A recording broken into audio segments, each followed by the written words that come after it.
Papa Mokozi Nalobi décrété état d'urgence fiscale et douanier. Ce qu'on se dit, c'est qu'on a télévision Pinga, généraux va diriger le Koana, discipline. Autant de filles, ils ont dirigé par un général. Chef de l'État, tu as 50 000 gouvernements. Ceux qui ont un ministère, il y a plein de capacité, tu as une planification dans l'État et dans l'espace. Tu connais le lot comme côté. Le Congo n'a jamais eu une politique fiscale et douanière. Depuis 60 ans. Le ministère de la Finance, or l'attribution du ministre de la Finance, et l'autre, il faut la politique fiscale, douanière, et budgétaire, et même des assises.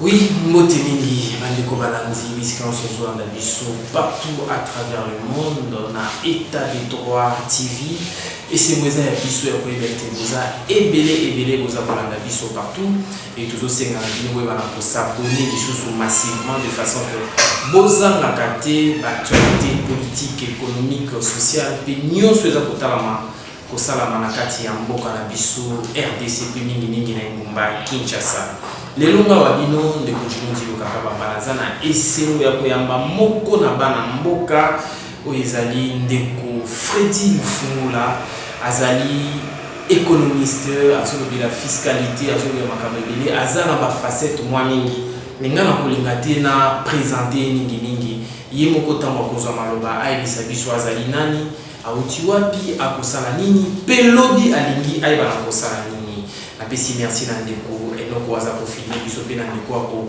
réaliser pe ako monter émission ndeko Christian Mukendi mbote mingi mwana mboka Freddy mbote mingi upazisako eselo pe otonya yango na tongale merci mingi biso pe to sepeli makasi lolenge ya biso question ya biso ya liposo ya kotuna mwana mboka Freddy Lufungula zana. Merci, Mito les ayo Oli Bisaga, Ndokiaye Bakanuki, Nalige de Robelinaga, Nabiyama Opesayo, Baoyo, Bagana Mayego Bayo, Massiaso, Natala, Misalo Nasara, va comprendre les gars. Pour ceux qui n'apprécient pas titre, là, diplôme, Banazana, moi, ok, moi, ni comme la Kisamiki, mais pas découvrir quand même. Pas ça qui soit attention, Bayo Kabiso. Merci Bingi, vous pouvez ça qui soit attention, Bayo Kabiso.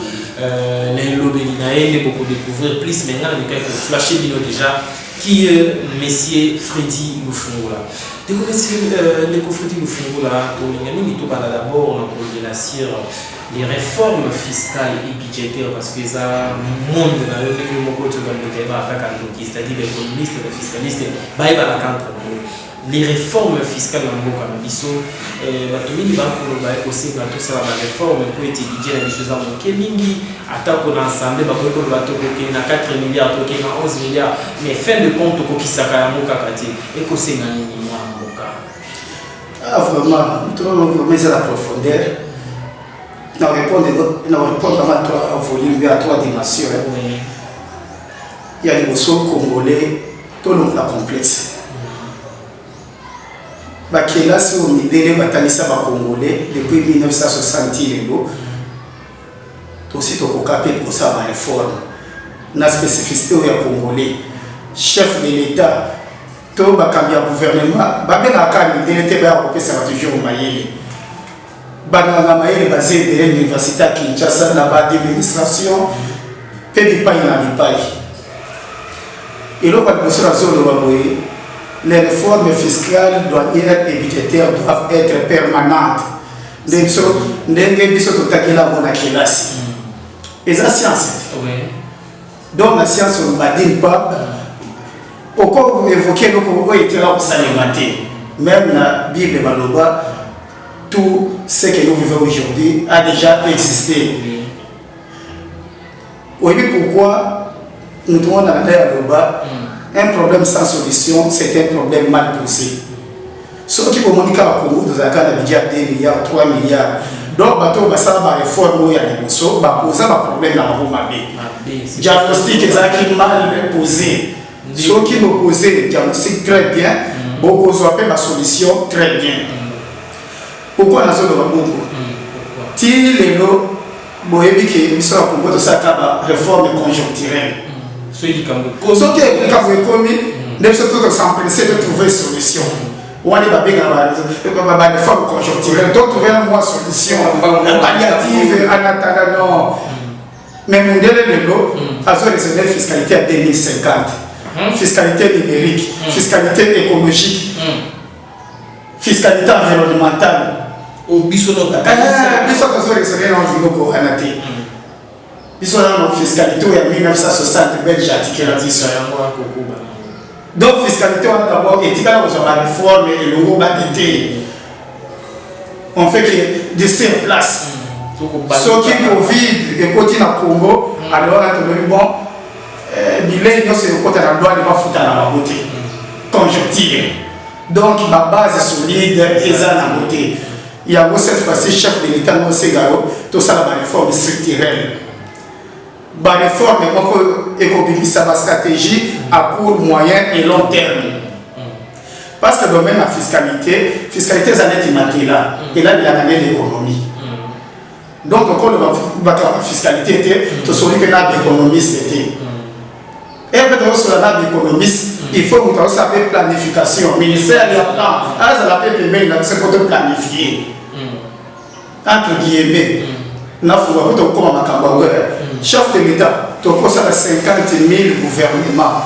Ceux qui ont un ministère, il y a plan, il y a capacité, tu as une planification dans l'État et dans l'espace, tu connais le lot comme côté. Nous avons un plan au bout. Nous avons un plan au bout sur le Tanguy au moins, il y a un village de Tamboucha. Nous avons 3 écoles. Tu as la cour, tu as l'école. Na plan mubutu au moins on a na isangi ba otonga des hôpitaux bien des dispensaires tala pour na ba otonga pe na mombatel biloko wana bizala ke biso na gouvernement ce premier ministre ya na parlement ba yaka na ba discours littérature c'est Félissa Ba programme des littérature que vous na zone de so le probo papa le programme doit être chiffré étalé dans le temps et dans l'espace. Et après, le premier ministre, il a dit qu'il y a 5 écoles, il y a un barrage hydroélectrique, il y a peut-être des dispensaires, il va engager par 5 000 personnes. C'est ça le programme. Et ça, il y a un discours, il y a un programme, ça sont des ambitions. Il y a aussi une réforme. Quand on se à le Congo n'a jamais eu une politique fiscale et douanière. Depuis 60 ans. Le ministère de la Finance or, on a attribué à ministre de la Finance et l'autre, il faut faire la politique fiscale, douanière et budgétaire, et même les assurances. Même l'assurance, la politique fiscale, et ça, le pouvoir, gouvernement, a établi sa politique c'est leur vision chef de l'État. Il y a beaucoup de poto avant de voter le président de la République, politique fiscale chef de l'État. Est-ce que nous sommes là, on tient la taxe à Sika, Toye, Azan libéral, pour protéger l'entreprise ou bien pour ça la c'est ça. Donc la guerre, donc si on a des ils ont toujours la idée. Mais biso est besoin que nous voter. Il y a Fachi, Chadali, Fayoul, Moutoye Bite, Papa Fayoul, Papa Fachi, bien Papa Chadali, Bayempo Naye et aux Aladé, est à côté de Sabato et Empo, to à côté de Sabato et Empo. Difficulté à Bosso. Au départ, déjà, Bosso il est déjà mané. Tous la politique fiscale, financière, budgétaire ou douanière qui est dans le Congo. Politique wana eya katena climat ça ngana fa ina monga fulate na ufuta kwa société au monde ka ne bani kwa feke batele papa ben yuma ayeko il faut que ça la réforme fiscale mais bako basa classe ya ba patron bato baza na entreprise leur visée et ça ka il va pas futa d'impôt muké elle bako baso se la réforme chef de l'état na nganga elle fait que ça c'est une réforme ko baye bisa baye ce que non exonérer les produits pharmaceutiques, exonérer les industries minières, exonérer la fiscalité foncière, exonérer la sobango, et ça le matabongoté. D'abord il faut vision et où le gouvernement si premier ministre de la finance il y a un secteur tout abimino industrie ya pétrole bota la dépôt ya sikana ila tia to batoni ngena utisa ou bien na tisa secteur na bino boyo kani biloko na chaque secteur yenda ina politique na wana soki na gouvernement ba adopter yango et puis ba rendre yango exécutoire par un décret à premier ministre. C'est quoi politique fiscale ou va déterminer na gouvernement économique sur la ligne. Et on a réforme à droit et à la fiscalité. Et donc, par exemple, il y a des réformes à droit fiscal. Pour la fiscalité, l'État peut la gagner dans l'idée. Il y a un impôt qui est là, impôt, il y a un impôt taxe, il y a un impôt tellement. C'est quoi la réforme à droit fiscal de douanière, tous les gens qui ont touché. Donc, on va soit biso imposition, la biso va tout boutier dans les amontouilles. Négociation à 40%, peut-être à 33% ou bien à 25%. Ou on a philosophie à gouvernement, on a des économistes, tout ça il va calculer palliatif. Pour la hauteur de cette fixée à 25%, l'État pose aussi sur la récompenser la charge de la dépense publique ou on a des scénarios les bavades. Et là, quand il va y avoir des élargir assiette à l'impôt et taxes. Na commune on va adorer c'est la mission les poésies belé pas on fait mission que tous à la benko et bilité et là des bateaux batanga peu pour la fiscalité depuis école primaire ceux qui ont sali droit fiscal comparé bosi ba benko et taxe parce que ça na France au exemple modèle na biso la France c'est plus de 752 impôts et taxes et cotisations sociales. Plus de 771 impôts, taxes et cotisations sociales. Et vous pas l'histoire. Et pas de ce que 418. Donc vous en avez. Vous en avez. Si tu gagnes dans les au gagne kanabino pas ba kozaka koyeba. Bon projet ba ngamaye bazak. Ba professeur Netima Bimulumba, ba professeur Bodempoyi, ba honorable na gloire, ba zebele bato ba yebi makambo OK. Peut-être que vous avez dit que vous avez intéressé et ça va vous avez mystifié la solution et bonsoir. Si la solution fiscale à Congo est à 10%.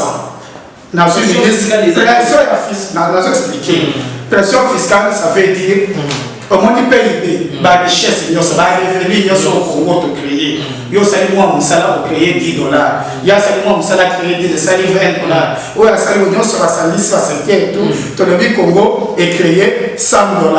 Sur $100, Mbongo, l'État a prélevé la misala na bino, la création de la richesse, ils ont représenté moyenne na ils 10% de $10. Donc, vous avez $100, il y a revenu pour créer. Bino pour frapper, au moins le budget, il y a l'État, toujours il y a $10. Ça veut dire effort, la mission, il y a création de richesse par rapport à la pression de l'État sur le Gola, où l'État soit bino dans la casse. Imposition, taxes et consorts, et ça dit 10% simplement. Nanini, on a un diplôme dans la fiscalité, Alger, pas pour tout la fiscalité. Danemark a la pression fiscale, il y a 42%. 42%.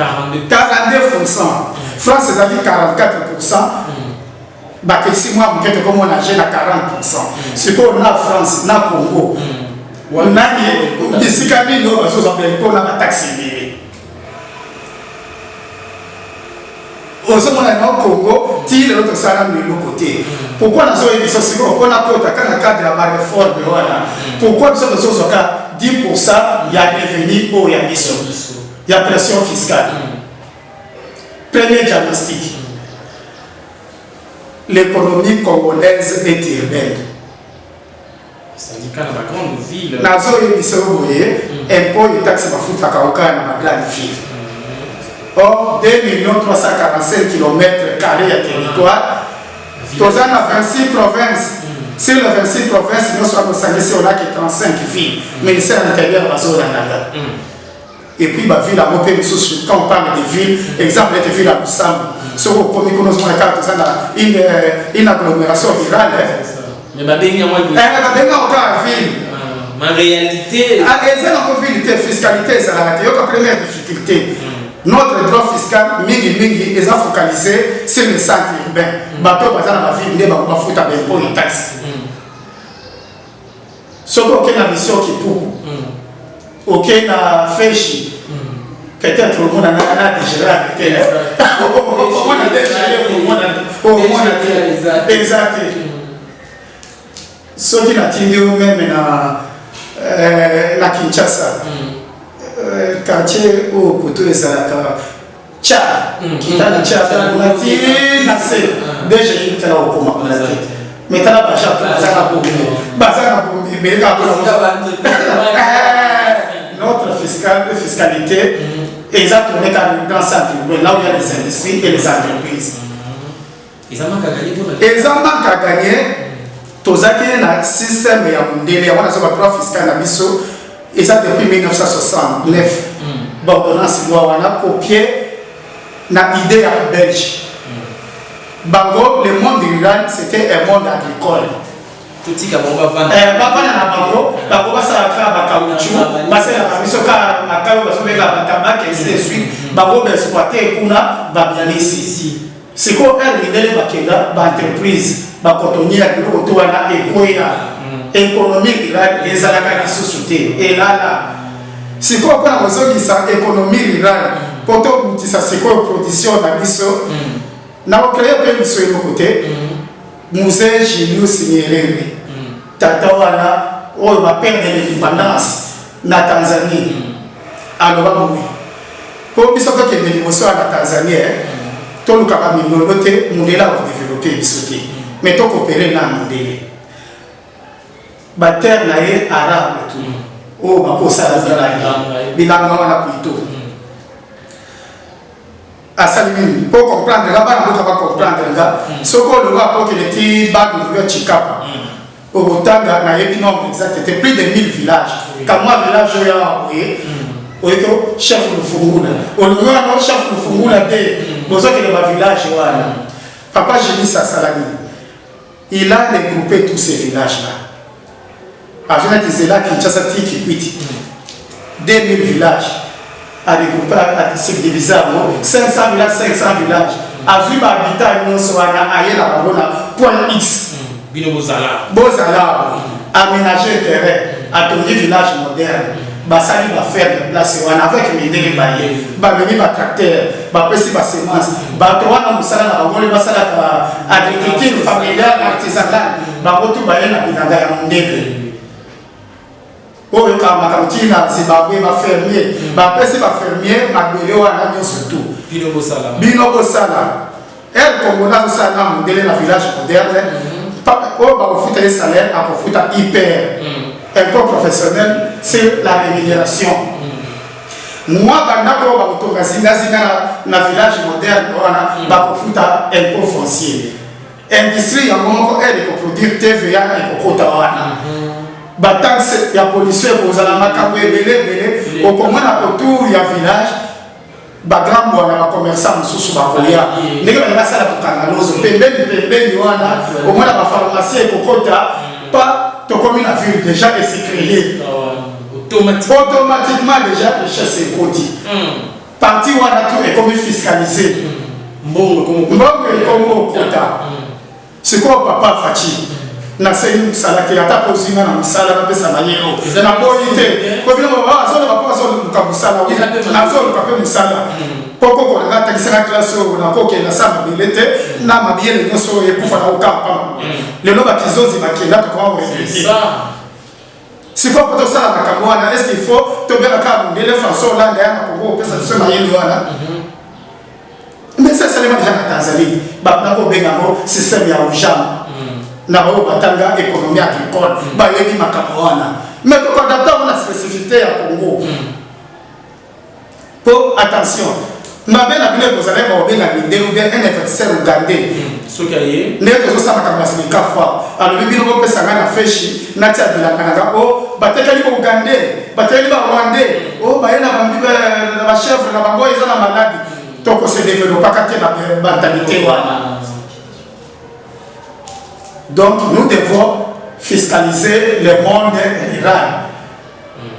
Il faut tout créer avec l'économie numérique, il faut tout ça monde rural, la production. Or, dans le monde rural, la seule production et la seule économie qui convient, c'est l'économie agricole. Pour que nous ayons l'industrie, il y a des gens qui ont ici, ils ont pouvoir d'achat. Tout ça dans l'agriculture. Et puis, chaque jour, on a bilanga, nous avons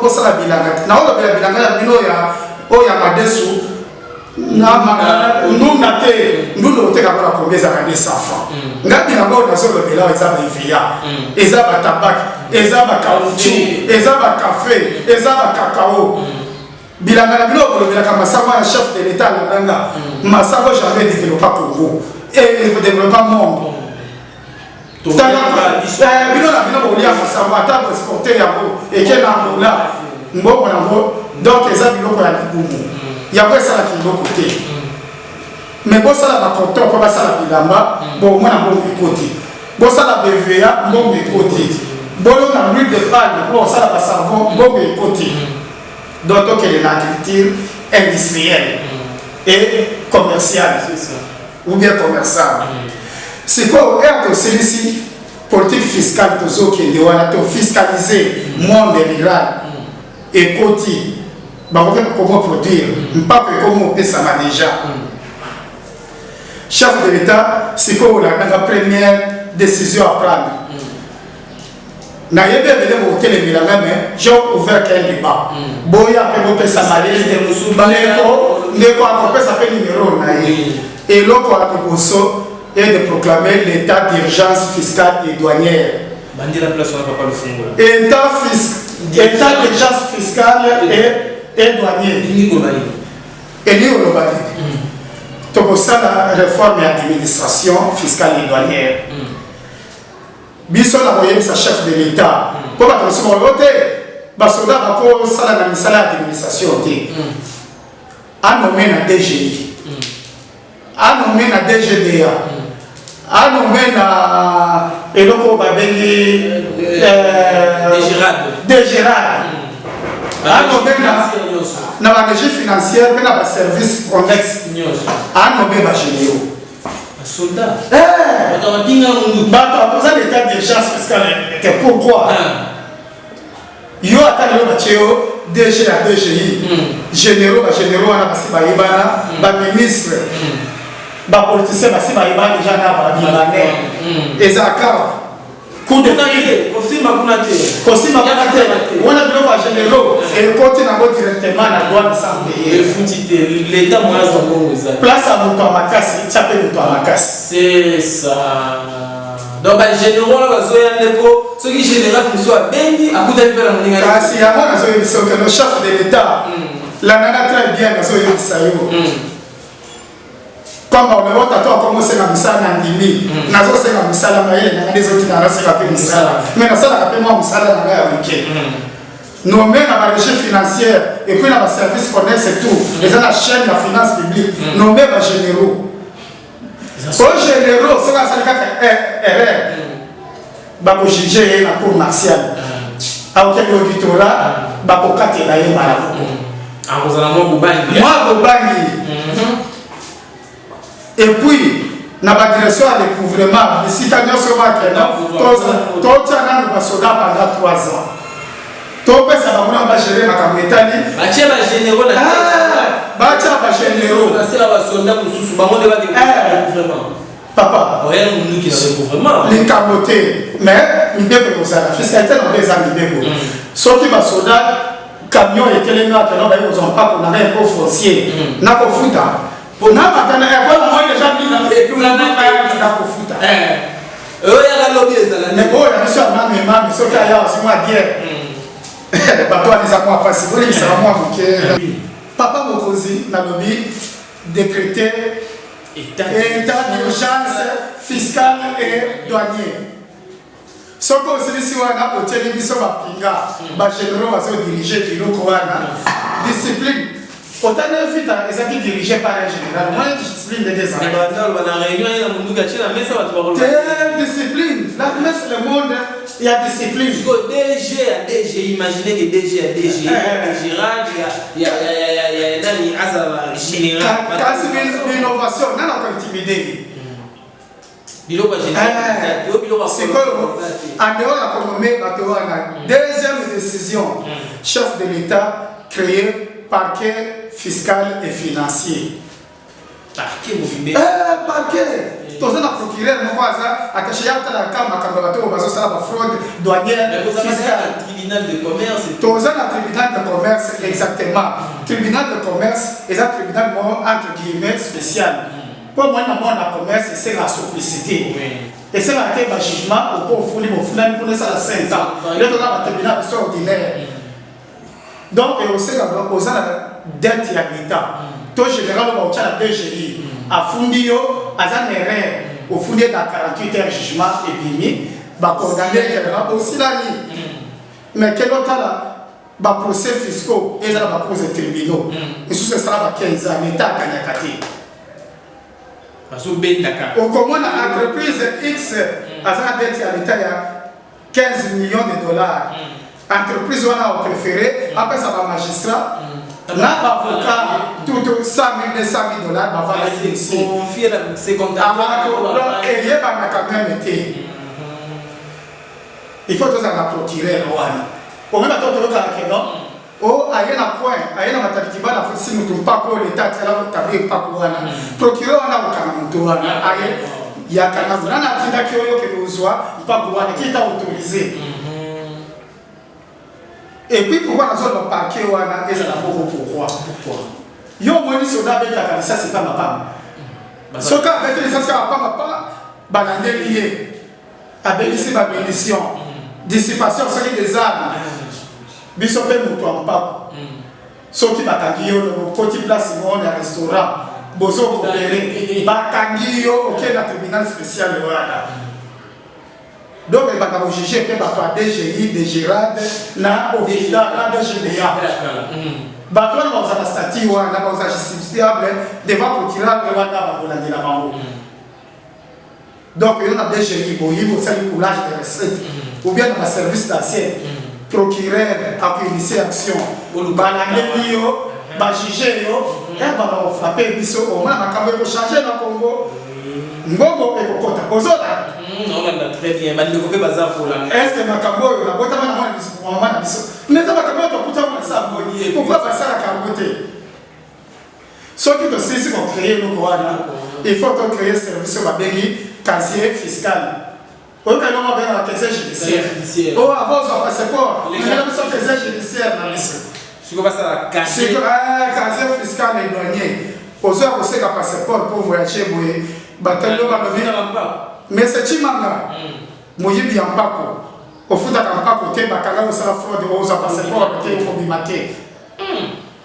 Nana est qu'on a la candidat à l'élection présidentielle. Mais c'est moi en poutou. Au niveau du président de la République, casier fiscal. Aïe, où est Batali, à foutre la taille pour mon affité. Soit dans la DGI en détournant, c'est papa. Mais yo olinga comme président malamu ndeni passé na yo so tu bana ke misika mais boni misanga na polo même pour moi na ke lokota l'école la gratuité c'est enseignement papa na parents na il faut aya ala ça bon so moi na yo ya so kota classe wa no file a kota modeli oyo tato tikala o on peut contribuer à la charge publique ben ko no futa kate kasi donc na politique fiscale so nga na so le bamabe ba contredire la terre les arabes des chocs d'idées jaillit la lumière. Vous comprenez? Il faut créer un service où on a un casier fiscal. Bon, les gens ont un qui va permettre la cité. Moi, tout d'abord, les gars, ça va pour il faut te condamner fiscalement par accoutumance. Donc, casier fiscal de doutier. Attends, même si on a pas exactement à Mobutu, mais il faut pas attendre à Mobutu, il faut être taxé à Mobutu. L'État pose un peu par Mobutu, on est commis à l'État. Pour tout ça, le service, on a été fiché, il faut les années. Tout le temps, on a L'État peut s'en sortir. Mais là, on a déjà. On a comme déjà les médias à 20 milliards. Tu es français, tu es au Maroc. Quand l'État est Azozwa. Azozwa. Ezoki. Ce qui est aussi ici, côté Wana, et l'autre décision, sous 4e décision, on a conseillé Tata Mokonzi. Système, il y a réforme profonde ou bien structurelle, il y a fiscalité et la mission. Pourquoi on dit qu'on a toujours un système séculaire? Système séculaire, ça veut dire système où on fout à l'impôt en partie. Aussi, moi, bon, on fout pas revenu locatif. Bon, c'est une profession libérale, ne voyez pas, on a besoin de $100. L'État est bien. Baptiste Namso Yokaboya, petit concert à une boîte de l'État est bien. C'est quoi on a pas c'est un système global. Système global est lié au Rwanda. Revenu, on est sur le 1er janvier au 31 décembre. L'été, il faut calculer. Bah calculer papa. Bah bon on a eu oh y a pas combien. La moussala sera combien. Les gablés ministériels combien. Donc il a fait quelque part. Bah ça décide sur les impôts sur les revenus globaux. Ma petit ambo tout nayo au foutu l'État. C'est quoi l'avantage du système global des pouvoirs. Dans le système global, tu peux éviter l'exonération dans l'exemption. Ça dépend de modèle système fiscal. Pourquoi tu peux éviter? Les lorsque il y a armée, police nationale, il faut la douane et on n'est pas d'exonération. Au fini. Lorsque il y a hôtel de ville, ou bien le ministère de l'environnement, il faut et les au fini. Nakatuana, mituka généraux, mituka ministre, il y a privé, ici, il y a les filles. Mais l'État va pas. Toi, tu as une loi fiscale qui est pour toi pour foutre une taxe.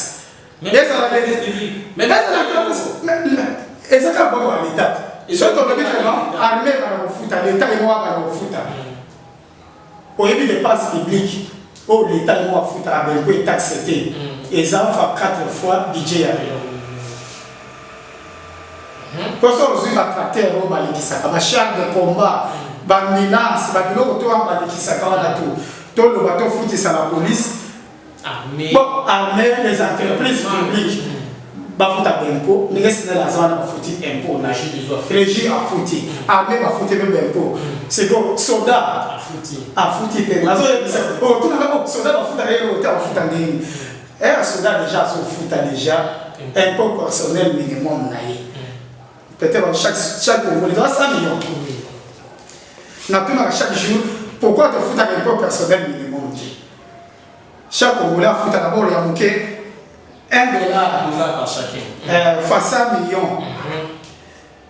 Aux hommes, il y a 100 millions et 20 ans. 100 millions et la personne va te soucier à l'âge il y a beaucoup de témoins de 18 ans. Mais dans 100 millions, on a participé les étrangers.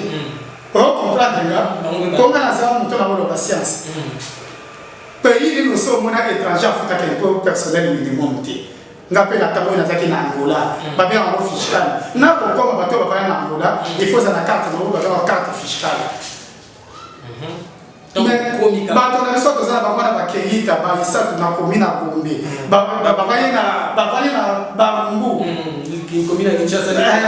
tous ces Sénégalais ont fait un minimum. Donc, comment ils ont pourquoi nous avons fait un peu à côté de nous? Nous avons fait un peu. Les Congolais, on va protéger, on va faire accès à Covid gratuitement, mais il faut que tu aies un impôt personnel minimum. Et ça, on a droit. N'inventez pas. Et ça, on a droit. Et ça, on a droit. Tous dans la montée, madame, ceux qui foutent les locaux, et ça va beaucoup. Moi, $100 millions. Et venez la moitié si, vous pouvez ça, vous pouvez signer, ça va aller l'élection sans problème. C'est quoi, pour la zone là, par rapport à la soldat à foot. À contrepartie, chef de l'État à la Gaga, pour créer une taxe spéciale pour la sécurité et la défense nationale. Taxe spéciale pour la sécurité et la défense nationale.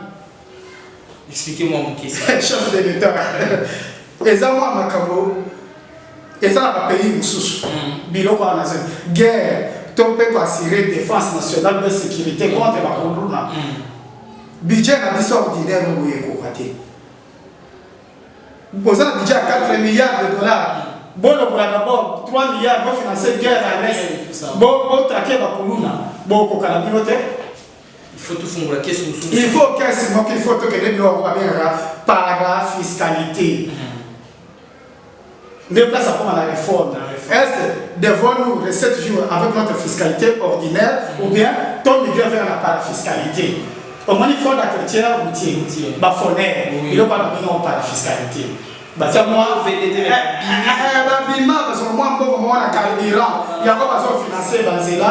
Tout ça, moi, le problème, c'est que Banzela, mais malgré ce, c'est quand même une bonne gouvernance.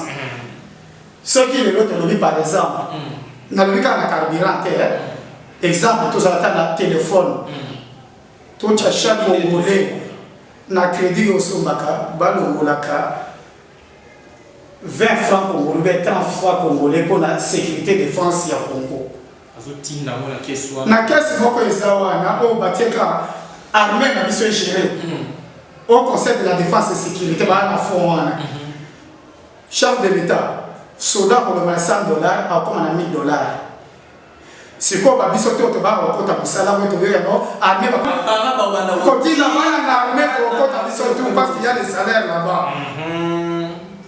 Et bien, quand ça l'a motivé, donc ça peut bien. Na bébé na zo kumisa biso ye moko na aokima malima ya ko ta l'armée. Pour na ça mo futa na ye bien te guerre ici là. Chef de l'État pardon to appliquer yango.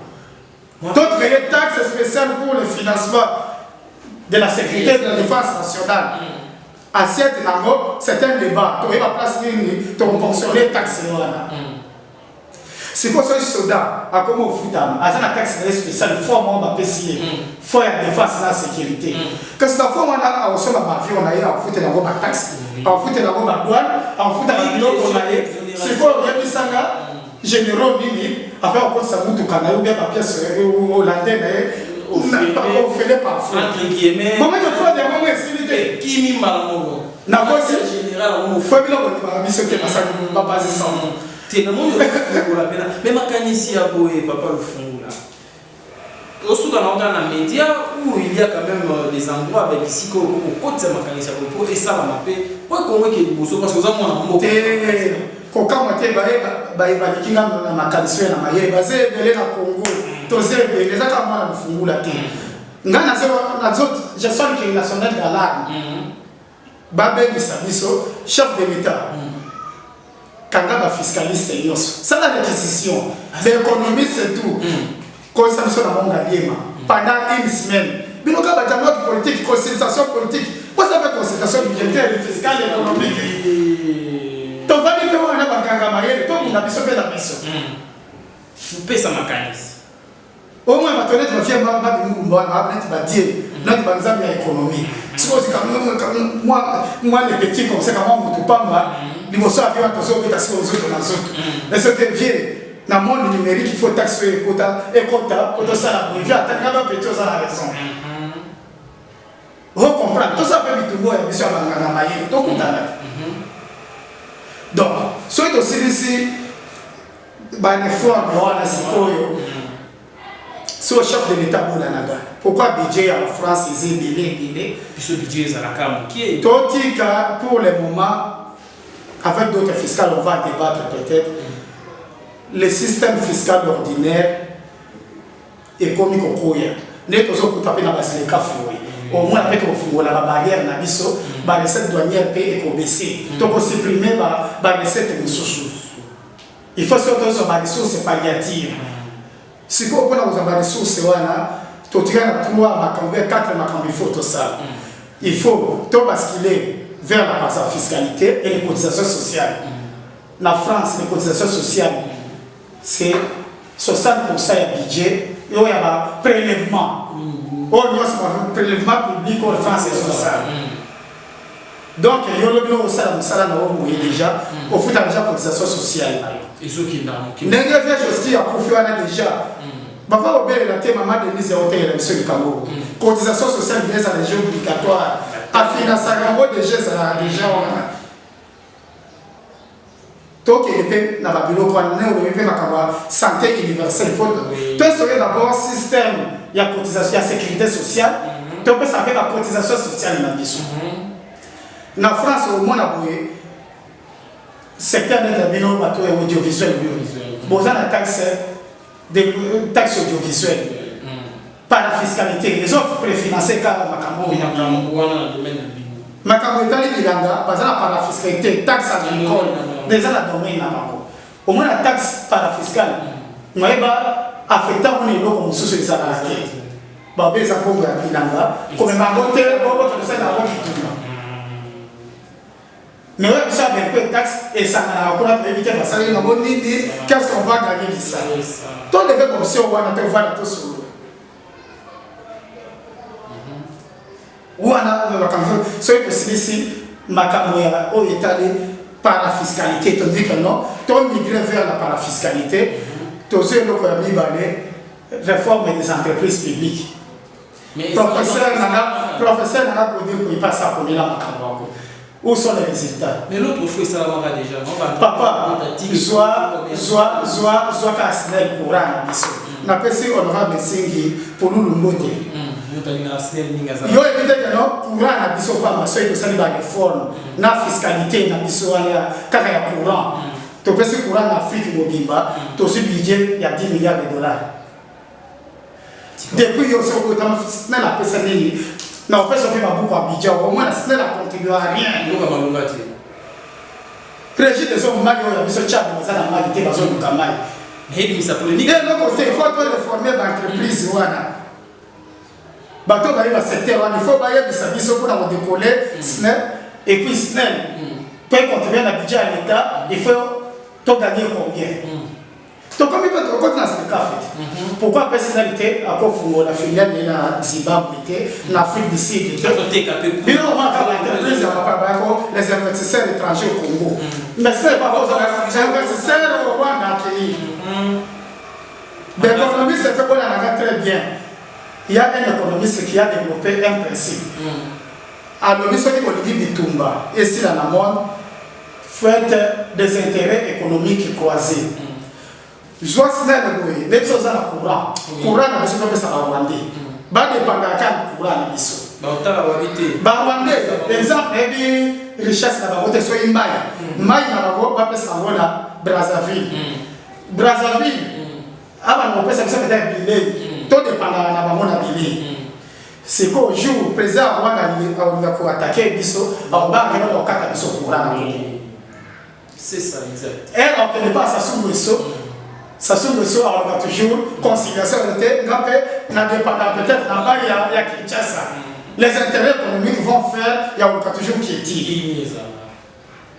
Donc l'entreprise n'a pas contrôler l'économie à Rwanda, il y a Rwanda, ils ont contrôlé l'économie à Angola, Angola ils ont contrôlé par la BISO, ainsi de suite. On a l'intérêt économique croisé.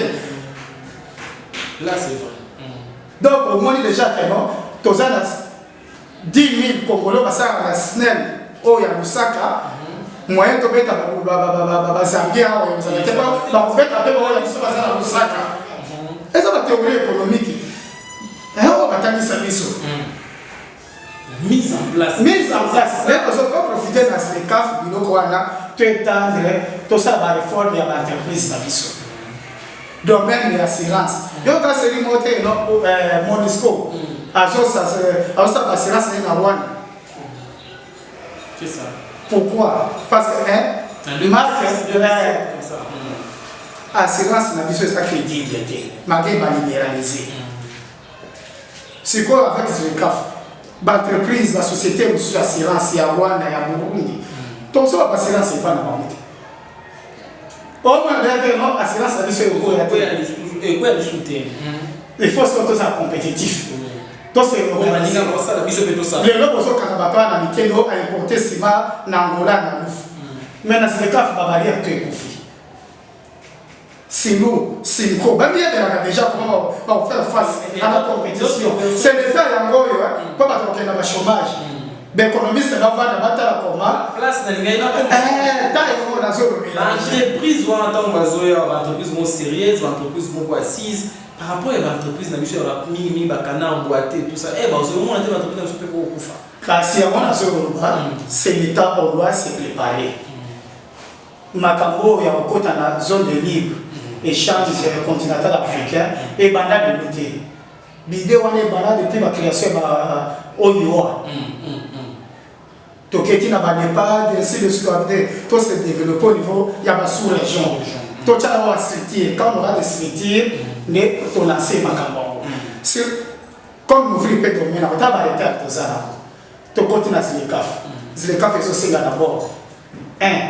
Vous avez une infrastructure ferroviaire, routière et aérienne stable. Comment commercer avec les autres? Il faut éviter l'insécurité. Pour nous,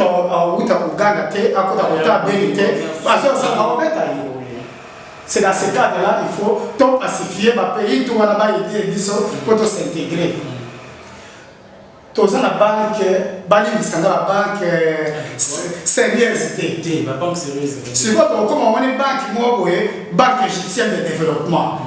À crédit, à financer la cimenterie, il y a un crédit, donc il faut rationaliser, viabiliser ma banque à l'intérieur.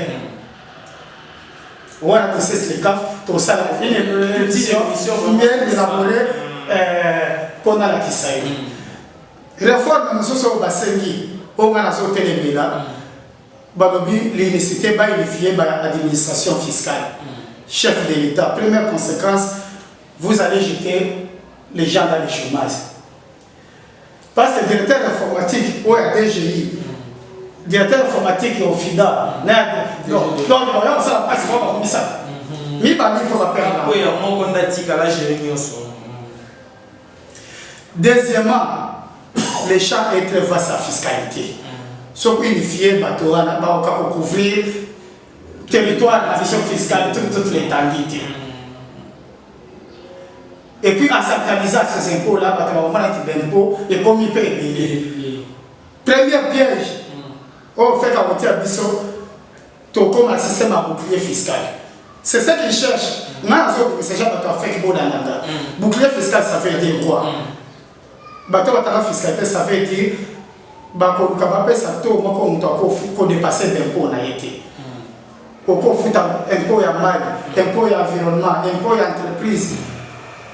Mais c'est que, comme exemple, 30% va revenir, on faut 31e, 32e été. Donc on dit, exemple Vodacom, chiffre d'affaires, ça va revenir, au cours de cet exemple, on appelle ça un chiffre, $1 million. Or, Vodacom voudra peut-être 10 millions de dollars. Mais aussi, au tiers plafond, bouclier fiscal, on va pas toucher. C'est l'État qui perd. C'est l'État qui perd. Donc, on a un bouclier fiscal. Il faut éviter cette histoire-là. Il y a un bouclier fiscal. C'est pas autre chose en France. Ça va initier. Parce qu'on veut copier sans comprendre ce qu'on a copié. Besoin, et l'autre correspondait à la direction de la comptabilité publique. Oui, il y a des recettes, il y a des domaines, ainsi de suite. Ils ont fusionné. Douane matériel a fusionné à la direction générale des impôts en France. Donc, on va comprendre. Oui, mais l'administration douanière, il faut faire parce qu'à l'euro, il y a un budgétaire bien fiscal. Et ça appelle protection. C'est ça. On va garder fou. Garde fou. Rebelle, après, on Samandou qui n'avait pas de été douane vérifiée. Les produits périmés pour Kotaka ont été. La mission sociale, sanitaire, d'hygiène, dans les pots pour faire. Tant de personnes qui ont un problème au la douane. Chômage, il y a déjà ma casse. Exactement. Ça va qui ça monte sous. Ce qu'on a en France, c'est un des pour que se monter ma caméra. Direction, on a bénéficié en gros. Pour moi, nous avons un fonds fournaire, par recette à fournaire. Nous avons une cotisation sociale, c'est une personne assez bien, c'est ça. Bilo, on a une administration unique. Les autres côtés, pour une taxe et cotisation sociale, ils ont reversé à chaque service, c'est un guichet unique. Est-ce que nous, au Congo, nous sommes préparés pour la salarié au Congo d'abord? On n'a pas un répertoire fiscal. Aujourd'hui, je vous apprends, DGI n'a pas évolué.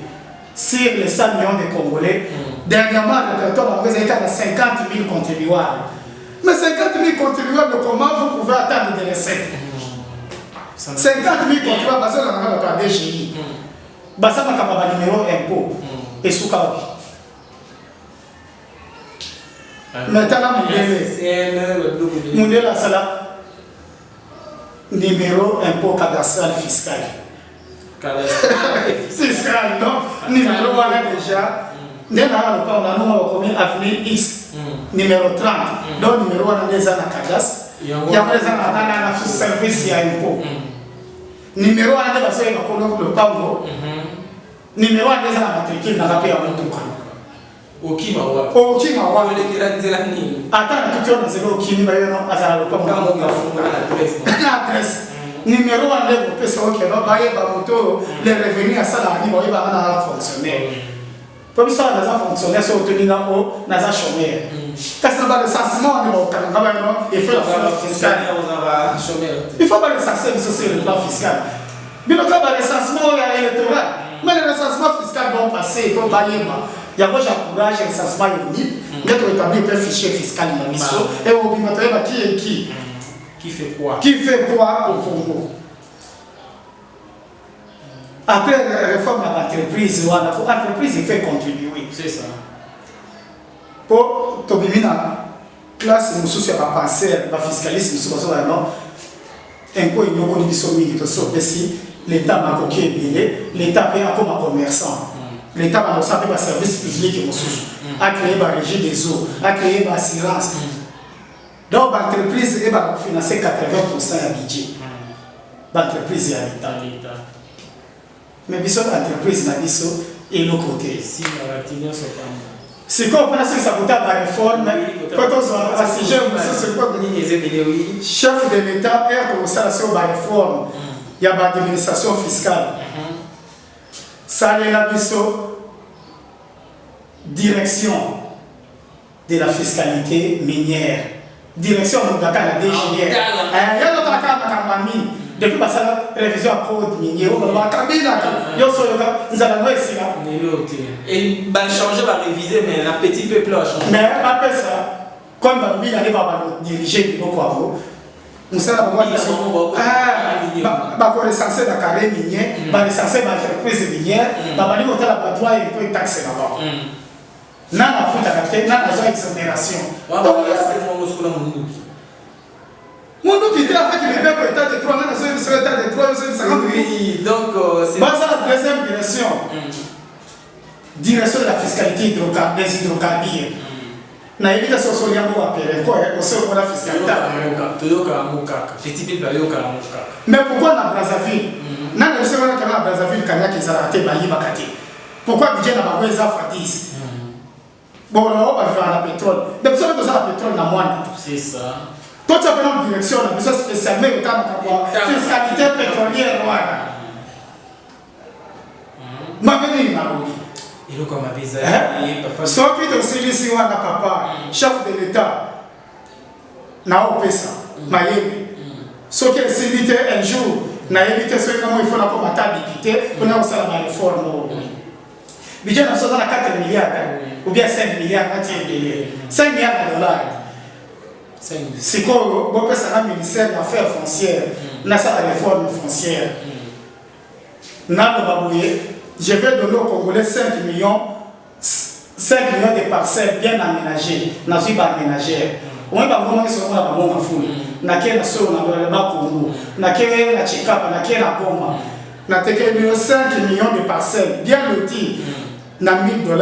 Et ça est combien? 5 milliards de dollars. Si quoi, ngani na za Jésus na so ba. Bo ebi makambo ngote lo to aménager. Pakistan, ça va Cameroun a tangi, n'a créé quand on recherche. Dans l'outil, Pakistan, ça. Pakistanais sont ambassadeurs dans la base de la Naka. Tous les ans, 2 345 000 km, inhabitable. Quand on a 2022, bon, nous on va créer 5 millions de parcelles à Bono congolais. Tu as aménagé, il y a un tracteur, il y a un caniveau, il y a un lotir très bien, dans Maloukou. Dans les 45 villes, c'est toute l'étendue de la République. Il y a un prix minimum $1000. Pour la Kinshasa, on a mis sur la milité, on a mis sur $10,000. Mais vous avez mis sur $500. Maintenant, on a mis 5 millions de parcelles à Bono congolais. Fois $1000, il y a 5 milliards. C'est quoi besoin de la mine pour que nous sommes dans la mine? Si on besoin de la mine, besoin de la mine, donc, n'a pas si bien maillé. Ben, vous voyez, il y a parce que ça va ministère, il y a mal. Vous allez considérer des Nate kaka maille à fleuve Congo. Pour éviter de mettre dans le lobby, n'a pas tchadien dans la rivière, il y a maille. Quand c'est ça, il y a bon, il y a ça rapport. Tant que le maille, on va se voir un maille ou un biseau. Les gens des eaux, il y a une stratégie. Ni n'a pas sur le nab tchadien, n'a pas sur le nab égyptien, n'a pas sur le nab maille. Bazo élevé là. Il faut encore les ministres de l'énergie, il faut encore. Donc, tout ce qu'on a, nous, on a sur les amitiés, dans la foyer, par réforme, les aides, dans chaque domaine, et ça, le domaine de la réforme, la fiscalité, il y a la sécurité, il faut l'extérieur. En tout cas, prochainement, parce que la réforme est tellement élevée, M. Freddy Lufungu là. Maintenant, il y a un peu tout aussi gestion dans la province, parce que la réforme est plus ou moins tamouingi. La découverte de la mission partout, on va comprendre que matière vraiment les alliés, nous avons un mboka, ils m'ont dit que les étrangers étaient autorisés la mission de la réforme. Donc, tout le monde a une réforme et une entreprise publique, mais comme résultat, en tout cas, il y a un manque de marketing. Mais tout le monde a une gestion dans la province. Pourquoi la province est une chose de politique? Tout ça qui est en 11, tout comme il y a 26, mais l'eau. La province va toujours rétrocession, la guerre toujours entre l'Assemblée provinciale et le gouverneur. Pour la province, c'est toujours oui, voilà, dans la province, ils ont décollé. Il y a à la fois la guerre idéologique sur le plan politique, ils appellent la pesanteur financier. On a développé des aspects. Au y a une idéologie ou bien la bécole la mission à Congo, tous les fédéralistes et unitariste. Système unitaire ou unitariste, ils ont la mission à Makila. Kinshasa a développé, donc a décidé la Kinshasa décision de l'exécuter à Kassimbalis. A décidé la Kinshasa va décider d'exécuter l'Équateur. Il y a un bécole, au bas de la Kissamino, il y a un mandarin. Mais tu as gouverneur ou bien vous mettez sur la place, vous avez fait ma coquille, avant de décider de la bécole. Parce qu'il y a des vrais besoins. Et puis je vous lance un défi. Aucun Congolais ne connaît le Congo. À l'Ekanata, il y a un village, il y a une récitation, il y a un village qui est au Congo. Même les 145 territoires, il y a un cité. Qui a déjà visité les 145 territoires du Congo? On a une question. Si vous avez au moins un hôtel du gouvernement, tous ont décidé on décide de se watch. Sans pour autant consulter. Il y a une seule manière de toutes les décisions qui sont prises sans nous, c'est contre nous. Et nous avons des décisions sans nous associer, c'est contre nous. C'est au niveau d'abord de la politique, les élitaristes. Et quand on est à l'umumbiste, on va centraliser ma camotou. Et ça, moi, c'est lui le ministre de l'enseignement, c'est moi le premier ministre, c'est moi qui contrôle la RDC. Je suis même ministre intérieur qui associe pas de l'Assemblée provinciale. Or, et ça exprime un esprit militarisme. Mais constitution de libre l'administration des provinces, de leurs ressources techniques, financières et matérielles. Mais, VP intérieur. Il y a un suspens. Nous sommes dans la violation, il y a la constitution. Donc, sur le plan politique, l'idéologie est amabée. Sur le plan financier, constitution article 175 par le retenir à la source, il y a 40%. Ça, la dénaison, jour, dans les travaux préparatoires, la concession à M. Chebissa, sur le bâtiment 40%, oui, tout ça, il y a un régime à Mobutu, on est rétrocédé par la province. Et on va voir que la base de la ressource, ça va vraiment se développer. C'est ça la décentralisation. Mais comment le pouvoir central a géré, il y a encore sur les provinces, il y en a qui ont 13 mois d'arriéré de salaire. Les assemblées, n'a pas d'administratif. N'a pas de député, n'a pas papa monsieur c'est premier ministre, attends mais la province va avoir des ressources là-bas. Je vais te dire ça. Vous avez 3 catégories de provinces. Province à catégorie A, vous avez des ressources pour la santé fiscale supérieure, catégorie B moyenne pour la santé fiscale. C'est au bazar de l'eau. C'est qu'on soit l'ordonnance loi de 2018 fixant les actes générateurs des provinces et des ETD. Au moins, dans le lobby, il y a des impôts à la province, les 4 impôts. Impôts à l'Imoso, impôts sur les véhicules automoteurs. Bon, c'est quoi autant qu'il y a dans la province? Alors, quoi, ou bien tu vois, mutu qui est à la catégorie Bazaka na vélo. Impôt à la donc. Impôt à la consoir quand il y a voté. Elle est, tu vois, parce qu'on a décidé de Kinshasa. Mais maintenant, tu vois, Bazaka peut-être moins bazété, la voté parce qu'on a un impôt à bazété. Deuxième impôt à la province. Impôt sur les propriétés bâties et non bâties, d'impôt foncier. Aucun n'a tu vois pas. Baza na monde rural kuna bazaka na bakabani bafuta ka bempo wana te imande soki mwa banda kwa bien au mona za ba colon belge batika ya mone kwa ba ministère na so na bafuta impo na chwa mais on a Kinshasa gouverneur ya chwa ba muyibi na zo de portigelo ba impo ya bato wana impo ya misa impo sur les revenus locatifs yo kasi na chwa ba loyer za combien nani montra baza na ko wana te. Il y a une taxe sur le vin de palme. Tirer la clé pour tout toi aussi dans le Sanganaye, il y a peut-être une taxe sur le vin de palme. Et si sont des aventures, pour les garder fiscalité, qu'on établisse une nomenclature en tenant compte de la spécificité de chaque province. Il faut que la fiscalité est telle. Il y a besoin de la province, il y a Kinshasa, Congo central. Na Katanga, bangoli basana moi, pas basana parce que prise de mituka, pas basana moi potentialité. D'autres. C'est quoi l'instabilité sur la gouverneur de province. Budget naé, na on a fait là-bas sénateur Kabasuba, ancien gouverneur central. Yozoka budget à Kassai central Kananga, $50,000 le mois. Avec toutes ces charges. Toutes ces charges, c'est $50,000. Il y a un gouverneur à Yamato, Kinshasa, il faut faire un hôtel. Il faut amener ça par il y a un qui fasse appel à moi carburant. $50,000. C'est pour avoir des députés provinciaux, pour pouvoir central, atteindre la caractérisation de la voté. Soit il y a donc, même l'autre comme sénateur, avec vice-gouverneur, à Tamoula na moto. Denis Kambal, c'est où la na président na moto.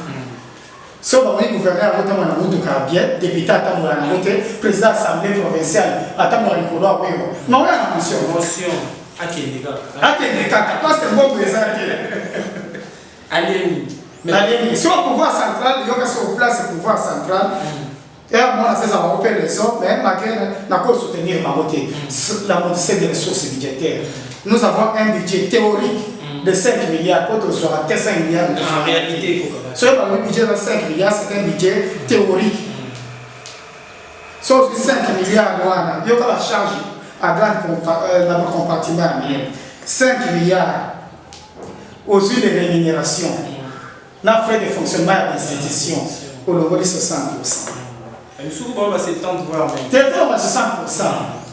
Donc 3 milliards EKI pour les fonctionnaires. L'Assemblée Assemblée nationale va fonctionner. Sa Cour des comptes. Sa Bilo Kouadiki. Sauf dans le secteur libre, il y a la problème. Enseignement dans la santé. Il faut que ce soit personnel, mais j'ai appelé à ma budget. C'est quoi les deux services là, ce sont les services provinciaux, dont on a ma compétence à la province. Ce qu'on peut dire qu'il y a la santé, la MPSP, hôtel de ville, le gouverneur, tout la police, on charge pour les Kélaïens, puis on va appeler ça. Ah, on c'est quoi ça, le moli de l'Okoana, et ça cache la paye. Ça a moins d'expérience, ça a une expérience. Il faut que les 15, les 5, les 15. Les 5 ou 15, on a toujours mis la bille. Ou inquiété côté dans le village tel. Déjà, le salaire, il y a une intervention militaire. Ça a été vraiment observé, j'observe toujours. 5 ou 15. De 5 ou 15, tu as l'avion donc on voit à partir de 5 ou 15. Il faut que ça on a esté. Il faut que ça les mains. Comment on va profiter, on va profiter, on va faire moi et nous là-bas. Comme on a beaucoup déjà, elle va communiquer ça, mais dit ça c'est pour voir ça au terme de paiement parce que on va faire ça. Donc la dame va profiter. Oui, c'est quoi? Elle est déterminée les rétrocessions aux provinces. Les rétrocessions aux ETD, les rétrocessions de régie financière va bloquer. Lundi, pour le cas de régie financière, va aussi la grève. Pour nous, il y a besoin de l'effort de guerre. Il y a proposé une taxe qui est dans le plateau, taxe pour la sécurité, la défense nationale, taxe sociale il faut pour être sous l'humanité. Donc, dans ce sens-là, le pouvoir public a un budget déficitaire. Au moins, papa, il faut que la classe combien, budget à famille, ça me fait les moins $1000. Mais quand je fais 500 $, donc je suis un budget, dans un budget déficitaire, au bout de la base de chocolat. Au bout de la base de santé, bien. C'est quoi pour financer le déficit, soit je vais m'emprunter. Il faut donc à déficit. On va ouvrir des politiques d'endettement. Comment on s'endette? Est-ce que tu s'endettes parce que avenir Gouma, avenir de ma campagne, place gouverneur avant ce qui est bébé va s'endetter. Mais avenir qui moins ça va ça la capoter. Politique d'endettement collectif. Politique d'endettement c'est comme ça. Ok, vous s'endettez pour foutre salaire. Non, ça n'est qu'à 5. Vous êtes tourné à l'eau. Ça n'est l'eau, parce que l'eau, il faut foutre. C'est que la politique d'endettement, on a. Ton côté, c'est quoi? On a marché public. Politique à marché public. Le marché public, on a ces les cas. Ma vie est côté, les lois n'ont pas commis dépasser. C'est ça. Pour que ça, c'est sur édition, mieux c'est élaboré. Ma capitale n'est pas marché. On a tellement dans la matière, dans le domaine où on a aussi. Donc, quand on est sur la province, il y a des difficultés financières, qui est basée dans la guerre politique entre l'unitarisme et les fédéralistes. L'idée des autres dans la province va décoller pour pouvoir central, par quel moyen, pour transférer la province certaines ressources et certaines charges pour pouvoir faire face, et puis pour appeler les lits provinciaux, les gouvernements provinciaux, appeler moi bien. Ça ne sert à rien d'avoir. Est-ce que c'est là chez moi? Na busaba balakisa hôtel de ville donc gouvernement papa mi na seul nanga ma hôtel gouvernement de Sankour ma ce que les députés peuvent aussi voir que le gouverneur doit avoir un crédit sans pour autant consulter bango le gouverneur va avoir la grande théorie na kati hôtel ba député baza na raison loi financière ou bien loi budgétaire monsieur Lobé avant de s'arrêter il faut y avoir cette autorisation à l'assemblée c'est l'autorité budgétaire. Yo za madame nanga ndako na zui salaire nanga pourquoi que monsieur de la voiture qu'est-ce qu'il y a donc il faut y avoir l'autorisation dans la personne autorisation à tous aux d'être à votre de sur maire aux autres qui déjà dans la ville et puis ma capote va détournement pas les arrêter aux bongo ibo yo na mobière aux bongo mo et autoriser au parlement que OK au sein là on va quand nous ça détournement. Ça va pas comprendre. Le gouverneur peut être sanctionné pour la mauvaise gestion, gouvernance. Un jour, peut être pour ça l'émission, gestion de compte et trésor. la réforme de la banque centrale. Comment tu peux gérer ma compte à trésor? La comptabilité publique. Congo est à 4 milliards. Maintenant, sous compte délai, oui, quand la comptabilité publique était. Sous compte, les acquis la recette pétrolière, les acquis moins dividendes, moins va passer. Trop de comptes, sur du compte. Système à qui nous guide. Sauf qu'on a 5 000 comptes. Ata chef de l'État, on va compte nous soutenir. Parce qu'on va beaucoup de compte. Avec l'Internet, avec le numérique qui mouille, il est comme informatisé. Parce qu'on va bloquer l'informatique, on va passer l'écriture. Donc, il y a des jours où la Banque centrale, la gestion à compte du trésor, des trésors publics, non, on peut se faire la réforme et la zone. Et puis, bon, à l'État, pourquoi se retenir le salaire à chef de l'État? Il y a des députés tabous. Mais ailleurs, dans d'autres cieux. Par le peuple, il y a une bonne cause. Mais c'est le peuple qui paie chef de l'État. C'est le peuple qui doit connaître le salaire. Ah, oui, et puis, on a impôts et taxes, ou bien qu'on fait la dépense publique, le débat, puis on a fait ça publier l'Internet. Par exemple, on a l'État. Traçabilité, il faut y avoir il démarre à 5 millions de dollars. Il faut qu'on me le soit. Oui, mais démarre à foutre. Tu vois l'information pourquoi. Exemple, on a mis ce qui va associer à Congo. Ceux qui vont foutre chef de l'État 10 millions de dollars.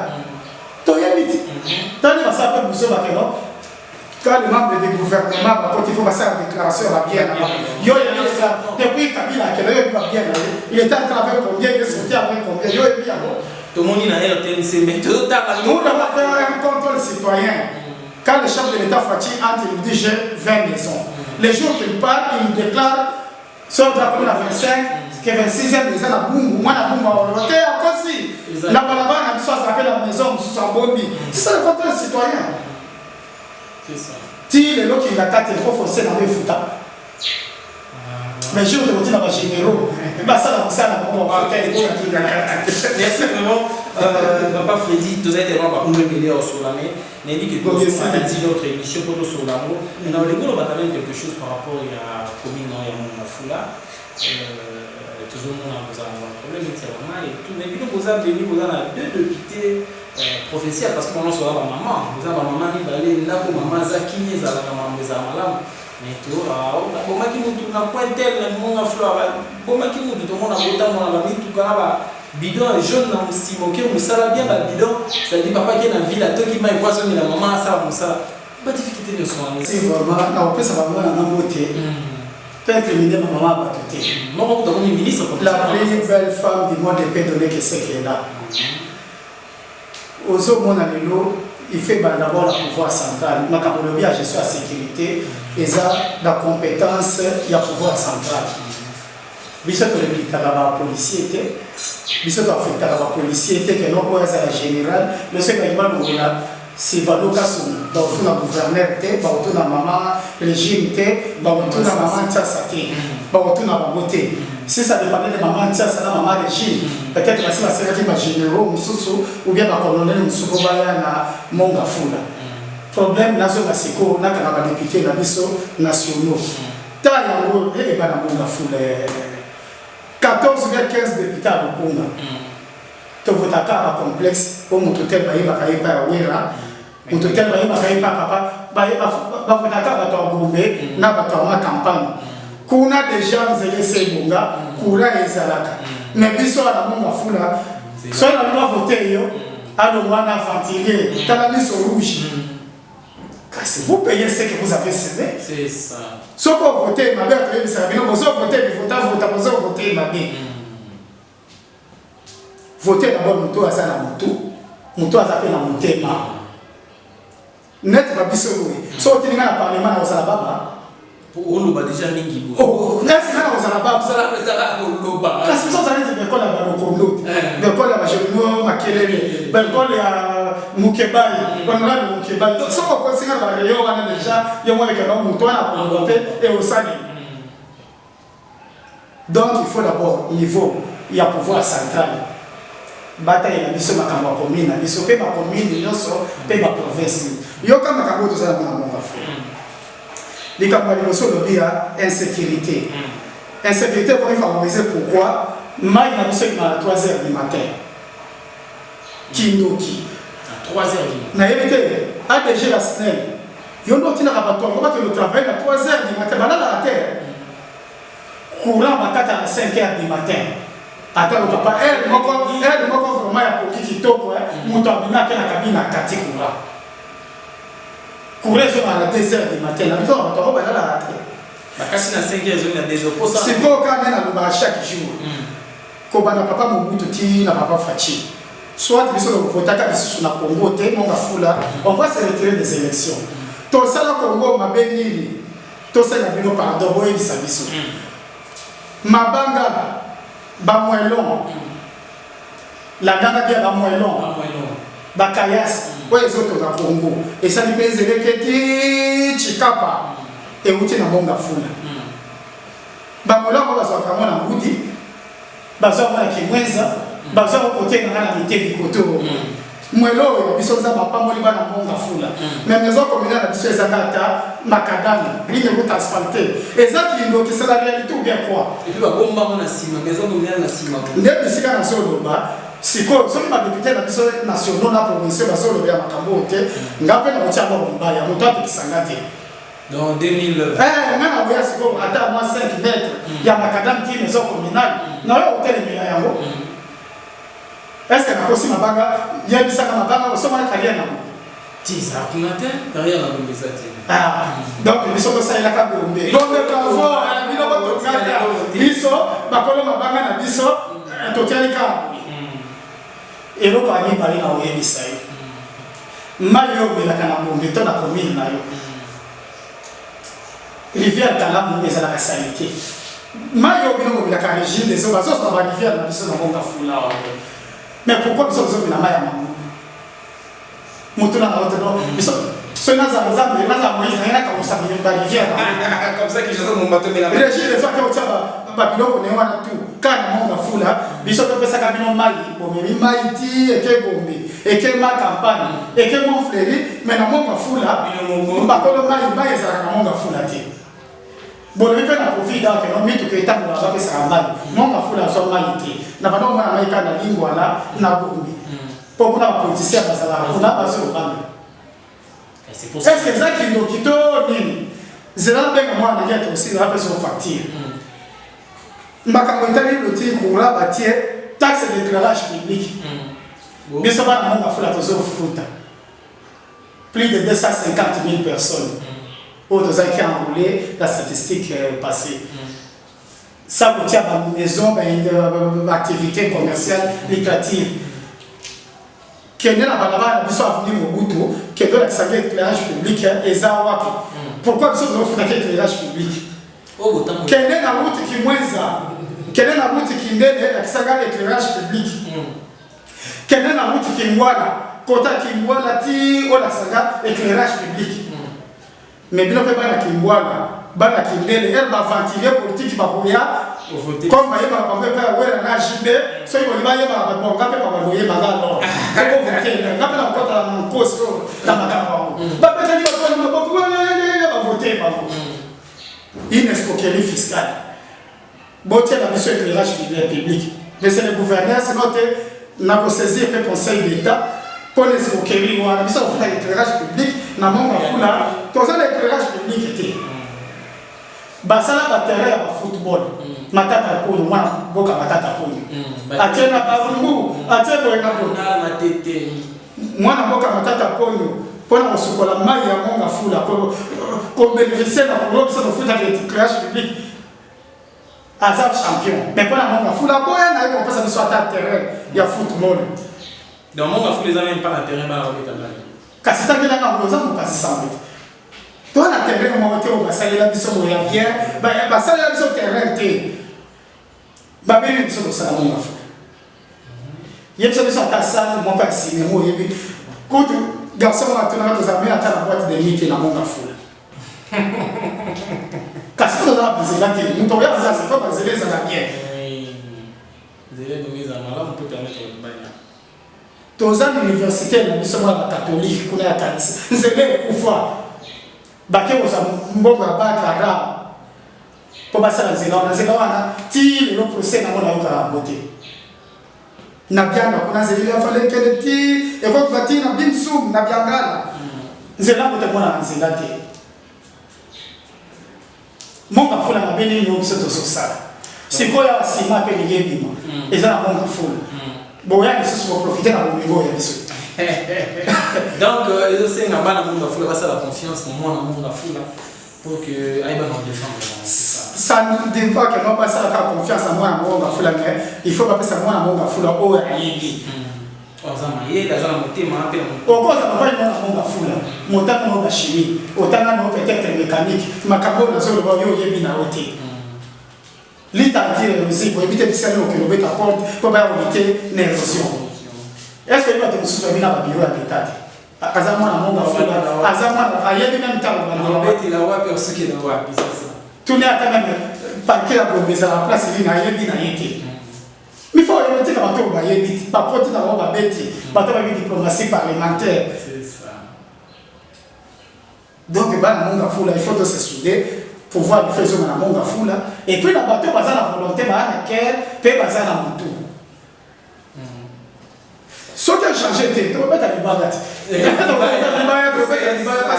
ben aussi le cœur je passe sur film qui déjà oui mais aujourd'hui la monde est belé ba chaque fois tu veux pardon na keki bato bagombe te boko kata ba l'érosion na gombe pour kuna ba sala ba gouverneur ba généraux ba fala na campagne l'érosion wana de Jésus et batala na quartier wana batika biso na mkinya po biso atala l'érosion salemi ba oyate au moins l'érosion na l'érosion de maman Mobutu bozo ngo pour que le tchama parler des marques dans 2 jours au moins na oya wana sali ba discours ba ko maîtriser l'érosion wana et tu es ça l'érosion c'est là qui donne wana ba mettre en place au moins un monument à musée parce que l'érosion il y a qui na banque sanitaire na tchèque sur la et on ça 3 jours te ba on dit ça mais comme les gens qui ndele ba on sala ke côté bilo pe ba na ki ndele ata ba lo bindeli bo voter carte vote bo ka biologie na ngaye na ye bo pesa na mandat ba pesa numéro na bino na ba lo bindeli bino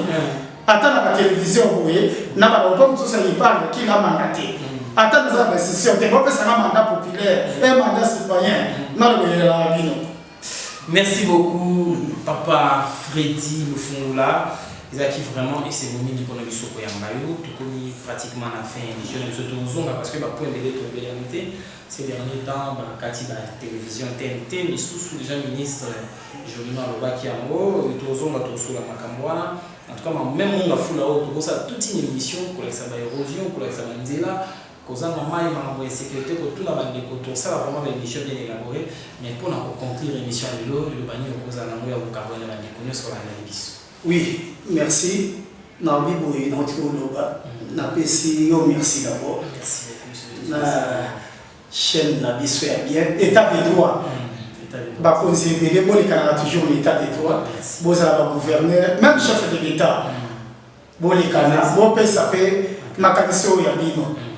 Bon, bangate, sensi les arrêter, tout ça, le manabiso en toute responsabilité. Tu finis la mission que vous doutez, puis à autoriser tu finis la paix bâtée.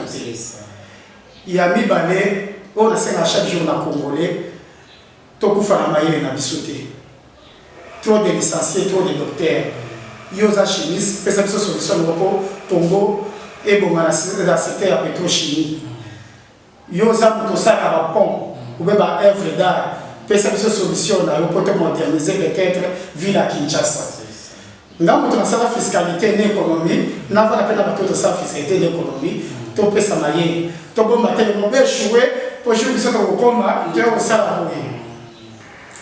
Yo muto sama capitali courant, net papa c'est pour lulu. Pesa pe maye lo au côté wana. Na mona pe papa na ka kodem po, ma ka côté tali pe fiscalité. Après ça ka pe makambo ya ye. C'est quoi que vous avez éparpillé? Chef de l'État, il y a depuis 1964, dialogue politique, dialogue. Bon, cette fois-ci, consultation citoyenne sur le plan économique, financier, fiscal et douanier. Ça a besoin de réquisition, exactement quand ils sont dans ma classe. Au lobby, Moutoutou, ou à fiscaliste, ou à économiste, ou à la planification, du 20 au 25 peut-être avril, Bilotou na Mongaliema. Comment ça besoin? C'est comme on va pour réfléchir, comment on va faire ça gratuitement. tobeta na soto makambo etali mayele tobimisela yo baproposition koma budget ekoloba na 4 milliards ekoma na 50 milliards et puis tokopesa bota mingi nga na ndimi liwa soki budget yango ekomi 50 milliards te obotolinga diplôme otienga na makala oyebisi ndeko kaleve aluka biloko na ya baluki ya bato wana tianga punda soki makambo yango ekoki azoloba boye kasi aza libanda botia biso tobeta je wana toza sur le terrain sans nécessairement nazala ministre nazala conseiller nazala tovana tosala mwa forum wana consultation chef de l'état pardon kokende musika te koluka mindele te soki tosoli dans 5 jours une semaine budget na biso à partir ya 2022 elongwe 5 milliards ekomi 40 milliards na bareforme oyo tokotia dans 5 ans qui est comme en 2030 au moins la budget de comme na 100 milliards de dollars. Il y a misato bande moto ya kikuluna et ça la bien été. On est entre nous congolais. Totiana na se bayaya. Na moni honorable Oya Kalamu avec ici des mots déposés. Vraiment il azape na pas na ya cause bon on appelle ça na ya bani. Mais azo bien sabi no bon comprendre. Ça ne sert à rien de s'entretuer. Bisope ba congolais total intérêt supérieur de la nation.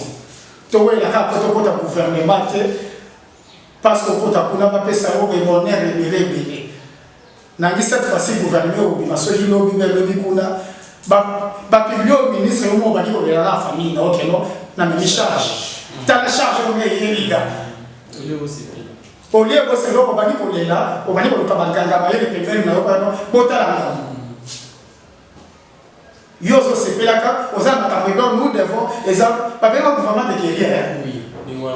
C'est le gouvernement de Tikotaki. Donc, après ce ministère, il y a énergie. Donc, il y a après 1 mois, 2 mois, stabilité à courant et route. Après ce ministère, ceux qui la fonction publique, va foutre. Après ce ministère, des travaux publics, les boulomas et les arabes sous-soutés. Après ce ministère de la culture, ça l'a porté qui était. Le temps après l'artiste va pour faire appel à moi dignité. Après ce ministère de la finance, lequel a l'État mission. Après ce ministère de la budget, le cas comment engager ma dépense avec rationalité. Après ce ministère de l'affaires étrangères, le cause qui sa crédibilité, il y a Congo, pénal congolais. Et là, les Congolais qui sont à l'aéroport à sa vingtaine, on a dit. Donc, bon, nous avons tout et qu'elle est très bien. Mais si on a tout le bakou, on a l'obité que l'on a eu tout. J'ai ouvert le débat. Donc, on a pour chaque jour qu'on apprend. On a besoin de mailler pour Yabino. Il y a un numéro, on a besoin de après, ça rappelle moi mailler pour Yaye. Soit à public, on a expert en matière économique, financière et budgétaire. Na misala soka ya la matani na boyi ko la vote fo na yo la kombo esika vote makako ko etali ba télévision soki bakata ki yango po bato bafuna ki pas coûter mais na moni mwana mboka Julino Makelele bravo à lui asali tout bande ko bafuti depuis le ministère wana tela au ministère biso za conservatoire ya ba mobilisation ya service public de l'État nous voyons qu'il y a ça une samo kitoko na PCP bamote na pesi chef de l'État bamote ebele na pesi ba Christ tout ya mokili entier bamote ebele na pesi pe bota na nga na mi pesi pe nga ko mbote pe na mi pa moli mayele na ngel continuer chaque jour. Amen. Amen. Merci beaucoup Papa Freddy Lufungula ezala ke c'est pour la soeur ya Mawelo to bozongi la na mbala ya sima pour que